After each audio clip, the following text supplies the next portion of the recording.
Lazare, mon papa est fidèle. Mon papa est fidèle. Manan'Andriamanitra fidèle, non? M'abandonne jamais. Je n'ai plus rien à craindre, car mon Dieu, mon papa est fidèle. Mon papa est fidèle. Il ne m'abandonne jamais.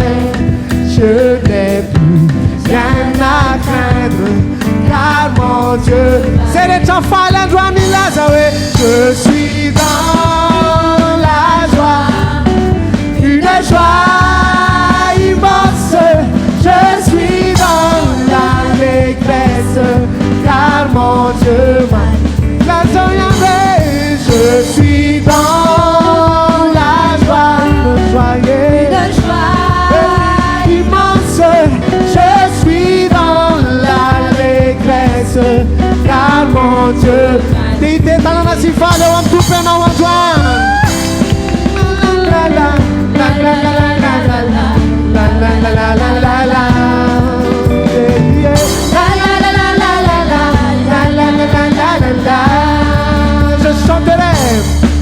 Je chanterai de tout cœur le merveilleux de mon Jésus, mon Seigneur. Il m'a ôté les ténèbres. Il m'a Lazare, je chanterai de tout cœur le merveilleux de mon Jésus, mon Seigneur. Il m'a ôté les ténèbres. C'est le temps maintenant, papa, enfin, qu'à fidèle, c'est la Lazare. Mon papa est fidèle, il ne m'abandonne jamais. Je n'ai plus rien à craindre, car mon Dieu. Je suis dans la joie, oui, je suis dans la joie, une joie immense. Je suis dans l'allégresse, car mon Dieu m'aime. Je suis dans la joie, oui.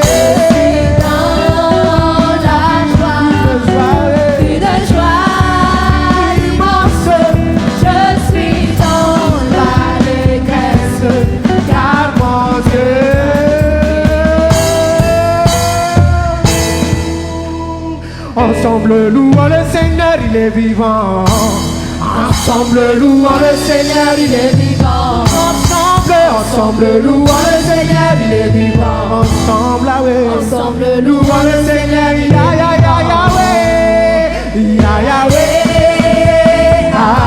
Ensemble louons le Seigneur, il est vivant.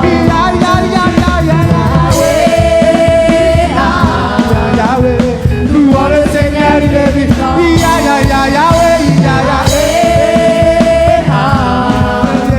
Louons le Seigneur, il est vivant.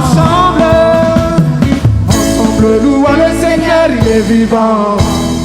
Ensemble louons le Seigneur. Rappelle la demande sur la soirée. Ensemble louons le Seigneur, il est vivant. Ensemble louons le Seigneur. C'est le travail là.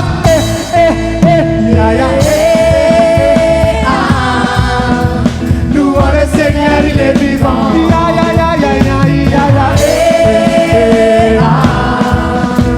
Louons le Seigneur. Avec la cité matin, ça va m'amener le pouce à l'effort à la droite.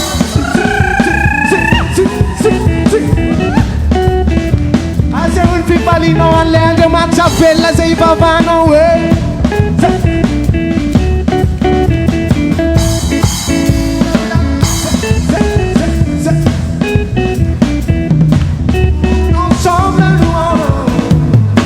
Ensemble louons le Seigneur, il est vivant. Ensemble louons le Seigneur, ensemble louons le Seigneur, il est vivant. Ensemble,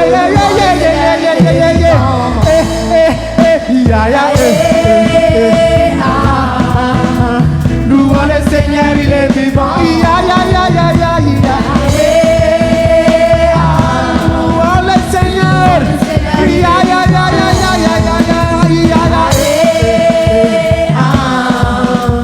Louons le Seigneur, il est vivant. Alléluia. Alléluia. Arus pastore tonga antsika ao anatin'ny tsodrano alohan'ny amaranantsika tanteraka an'izao fotoana zao. Lidina ny pastera dia mba amanty fianetanana anankiray tia ho antsika rehetrarehetra izay mividy an'ilay boky a dia hoeto amin'ny herin'ny androany mba ho asiana dédicace spécial ho antsika rehetrarehetra mba ataontsika fanamby. Mbola tsy fantatro pasteur taina na mety mijery na tsy mijery fa amin'ny alahady a ho antsika rehetra izay mba efa mahazo an'ilay boky a dia mba hoentintsika dia mba ho asiany dédicace ho asiany teny fampahirezana ary mino fa hanova tantaram-piainana. Mino fa isy boky be dia be ho avy eto amin'ny alahady a hoentintsika rehetrarehetra. Amen. Za te hampahiranao andeha nohana mpanompon'Andriamanitra tsika rehetrarehetra. Misaotra indrindra tompoko. Andray ny tsodrantsika mety amin'ny pasteur tantely tompoko. Vavaka isika tompoko. Raha eo mankasitraka anao izay fa feno fiadanana ny fo saina fanahinay eto amin'ny fanatrehanao. Mankasitraka anao izay ny amin'izay nozarainao anay teto. Nanomboka tamin'ny segondra voalohany ary hatramin'izao fiafaran'ny fotoana izao dia nandrotsaka ianao Andriamanitra. Androany saraketo izahay dia mametraka ny tsirairay avy na izay tonga eto na ny any an-tokantrano tsirairay avy ihany manomboka mizoky indrindra hatramin'izany indrindra eo am-pelatananao fa izay eo am-pelatananao dia tsy misy maharombaka. Petraka eo am-pelatananao ny olana tsirairay avy fa ianao ilay Andriamanitra mpiahany zanakao tsirairay noaka andray an-tanana ny olana tsirairay avy amin'ity herinandro ity. Saraketo koa izay dia tononoko amin'ny anaranao Jesosy ny tsodrano avy aminao araka ny teninao amin'ny Matthieu 9:5 hoe fa ianao kosa raha mivavaka dia midiro ao amin'ny efitranonao ka rehefa voarindrinao ny varavaranao dia vavaha amin'ny rainao izay ao amin'ny mangingina ary ny rainao izay mahitanao ao amin'ny mangingina anao maly anao. Tononoko amin'ny anaran'i Jesosy Kristy vavaka rehetra izay ataonao ao mangingina manomboka amin'ity segondra ity na ny ao amin'ny efitranonao zany na ny ao am-ponao ny efitry ny fonao na ka naiza ny nonanao vavaka manomboka amin'ity segondra ity ao amin'ny mangingina dia tononoko amin'ny anaran'i Jesosy ho vavaka enon'Andriamanitra ray ane ary ry vavaka ho an'ny fiainam-panahinao fiainam-panahin'ny hafa ianao ho vavaka enon'Andriamanitra ane ho valian'Andriamanitra ka hitsangana tafatsangana ny fanjakan'Andriamanitra ao anatinao tafatsangana ny fanjakan'Andriamanitra ao anatin'izay olona hoentinao mambavaka manomboka amin'ity segondra ity.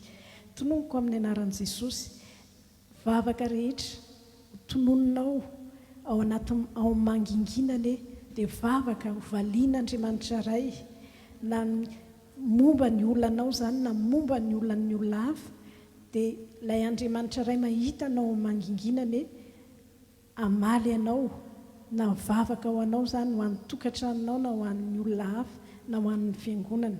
Dia tonomoko amin'ny anaran'i Jesosy Kristy ho tafahorina ary ho tafatsangana mafy lavitra ny hatramin'izay ane ny fototra dia ny fiainam-bavaka ao satria hanomboka hivavaka ao mangingina isan'andro isan'ora isa-minitra ary isa-tsegondra ianao hizara ny fiainanao tahaka ny Enoka izay rentsika androany amin'ny anaran'i Jesosy Kristy ho tanteraka sy ho marina aminao ane izany.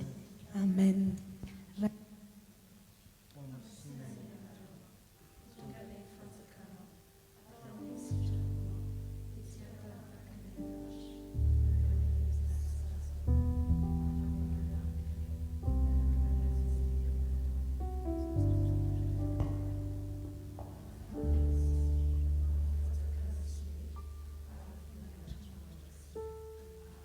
Izay fotoanantsika androany samy hitahin'Andriamanitra tompoko azadio mba misy goteka aloha raha hoe mbola tsy mainky ianao na hanenjika bus tahin'Andriamanitra tsika rehetra tompoko.